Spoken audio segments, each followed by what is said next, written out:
Hi there, I'm Jen, this is Remembered Reads, and this is going to be a wrap-up of some of the fiction that I've read lately. The first thing that I picked up was Samantha Schweiblens' Little Eyes.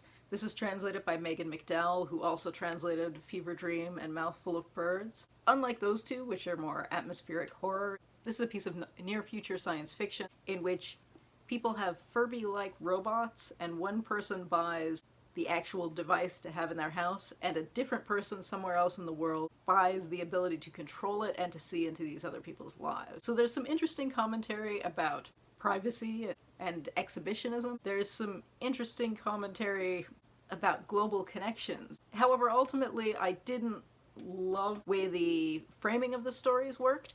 In this, we get some chapters that are one-offs of some in a particular city having singular experiences with these Furby. They're called Kentuckys, but I cannot stop myself from thinking of them as Furbies, so sorry about that. We get some one-offs, but then there are also a series of stories in which we get different points along the way for them, and I didn't love those. With a lot of those, they built up to such drama that started feeling artificial, and because we get that build-up, then I think you think more about whether or not the consumer element is realistic, because a lot of this does feel like a possible near future, but because of some of the extremes, you do start thinking, would that happen? And I think that doesn't come up as much when you get the one-off stories. So it was kind of a weakness, even though I enjoyed them up until maybe the 2/3 point, getting the recurring stories. And at that point, I thought it was actually a weakness to keep going back to a couple of them. In any case, I thought it was interesting. It was a quick read. I wasn't nearly as impressed by this as I was by Fever Dream, but maybe that was just an exceptional experience. This was also on topic for the Invisible Cities project that a number of people are doing. I'll link to their central links page that includes all the hosts below. That's the project where the idea is to have 3 countries per month and read at least one book, watch at least one film, and cook at least one dish. This month's countries are Argentina, Morocco, and Japan. Samantha Schweblin is Argentinian, so that checks that box. And while I'm on that, checking the Japan box, I also read 2 short stories from Yūko Tsushima. This is called Of Dogs and Walls. There are 2 stories included in this collection, the title story and one called The Watery Realm. These were translated by Geraldine Harcourt. Both of these, from what I've read about the author's life, seem to be semi-autobiographical, one of which is focused on a woman who is a single mother and her relationship with her child and her mother, as well as adding decorations to a fish tank. The second story seems to deal with essentially the same character, or at least a character with the same backstory, and her relationship with her brother who had an intellectual disability and passed away at a young age, but also their relationship with their pet dogs. I had never read anything from this author before, and I found both of these to be engaging enough and to have what felt like kind of class commentary driving behind them. So I'm curious to read more from her, which I always say is a success when you're reading one of these tiny collections, because that is kind of the point, to sell you on reading more of that author's larger work. Alright, we're continuing on. This is a couple of days later. I thought I'd fake continuity by putting on the same scarf, but I'm wearing a fleece now, so I don't think I'm fooling anyone. So next up, I read a graphic novel called The House by Paco Roca. I don't have the translator's name on hand, but I'll mention it in the description below. This is apparently a semi-autobiographical story involving 3 siblings who go to see their father's essentially self-constructed summer house after their father has passed away. And they bring along their spouses and their children and just have this debate about whether they're going to sell the house and working through their memories of their father, just memories of their childhood. It is quite touching. I think it's the kind of story that if you have a similar dynamic with your sibling, in which one is the responsible one and one is the artistic one and one is the younger one who essentially was a different generation than the other two. If you have that kind of dynamic in your family, I think there's a lot of this that will be relatable. My immediate family of origin doesn't have that dynamic, but my mother's family has a similar dynamic. Well, there are more of them than 3, but I kind of recognized it from that, and it's pleasant is not really the right word because it is dealing pretty heavily with grief, but I think it deals with the traditional grief that's involved in the loss of an elderly parent, is maybe the way to phrase that. So I thought this was lovely, but I read this right around New Year's, and I don't feel like it has particularly stuck to me, but I do think this is the kind of book that the more you relate to it, the more it will work for you. I also think I read this as an ebook, and I think in the physical form it would be a nice gift. And I feel like this is something I might buy for people when they're at some kind of death anniversary, and you know, when people have events that's a year later or whatnot. I feel like this would be a decent sympathy gift for people who hate flowers, for things like that. Not immediately after their parent died, though, because that might be a bit much at that point. But yeah. Changing genres and tones entirely, I also listened to an audiobook of a romance novel called Romancing the Duke by Tessa.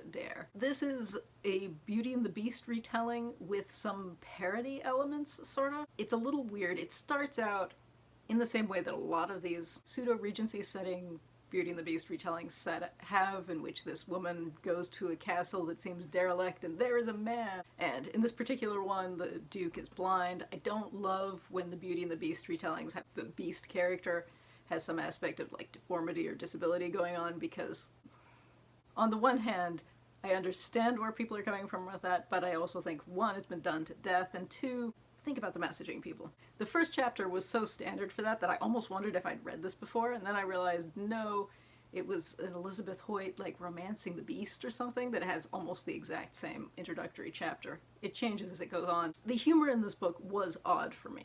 It straddles the line of being not as much of a joke as, say, a Robin Hood Men in Tights, but also you're not meant to take this at face value. There's a lot of, the woman in this should be the heir to this fictional universe, and she has essentially live-action role players following her around, and so this is a recurring joke, because obviously that wouldn't have been something obviously that's something that wouldn't have actually existed in the 19th century, although we don't actually get a date in this, so it doesn't have to be the 19th century. It can be whenever.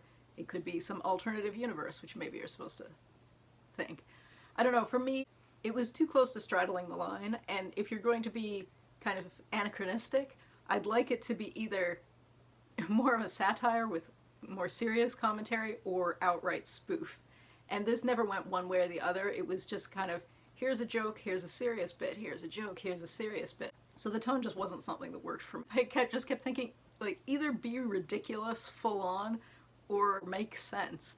You can't have it both ways. And I mean, maybe some people prefer this to have bits and pieces of the both, and in that case, this will be for you. For me, I want something to either be commentary or be comedy. I don't want whatever this was. Also, there's a weird kind of suspense building at the end that doesn't work, because this is a genre romance. We know it's going to be a happily ever after, so trying to build suspense in the last couple of chapters, it just doesn't work. There's no suspense. So yeah, that wasn't super successful for me. And finally, I have a book that I just read this morning, and that is This Virtual Night by C.S. Friedman. C.S. Friedman is the author of the Coldfire trilogy, which I've seen a lot of fantasy booktube people talking about. Which is a dark space fantasy, essentially, from the early 90s. This is sort of a sequel to This Alien Shore, which was written in the late 90s, and is a science fiction / space opera kind of book. If I'm judging this book on its own, separate from having this shared universe with This Alien Shore, this was great fun. I did read this in less than 24 hours, essentially in 2 sittings.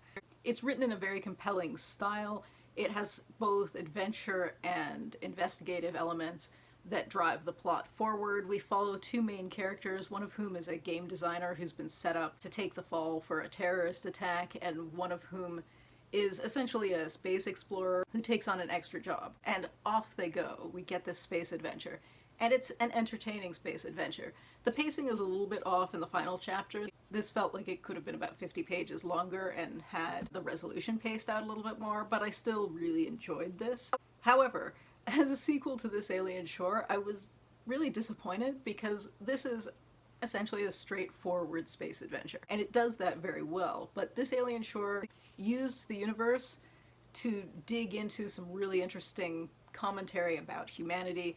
It builds, the universe that this is built on has the idea that humans spread out into space and colonized uninhabited worlds, but the original drive that they used to get through the light speed issue was something that caused all kinds of mutations to the humans that ended up settling. So Earth cut off contact for centuries, and then later this guild that could drive through cracked space figured out a way to travel through there, but the only people who can fly in cracked space are schizophrenics.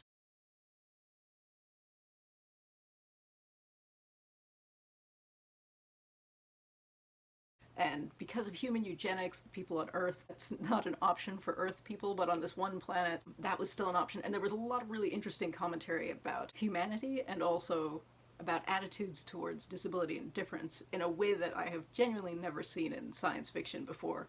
And also it had hacker characters that were far more realistic in a relative sense, right? It's still a space adventure. Than I think you see in most things. It's not this magic. Whereas in this book we have his game designer, and it's kind of over the top. It's the exaggerated version of, I do this online so I could do it in the real world, which the first book avoided, and this stripped away essentially all of the social commentary that the first book had, which made the first book really interesting, because the first book had this space romp, and then this extra layer of commentary. And this is still a fun space romp, but without the commentary, it's just fun and nothing more than that. And I appreciate fun, but this Alien Shore led me to expect something more from both Friedman as a writer in general and also of this setting that she created. So it was entertaining. I enjoyed reading it. But if I compare it to what I would have expected after a 20-year gap of any book in this setting, yeah, I was a little let down, but whatever. But it is only in comparison that I was disappointed, I guess is the way I would say that. In any case, if you've read any of these, I'd love to hear what you thought. If you have read any series where there's a 20-year gap in between the first book and the second book, and you either liked one much less or much more, I'd be curious to hear about that too. Alright, that's it for now. Ciao.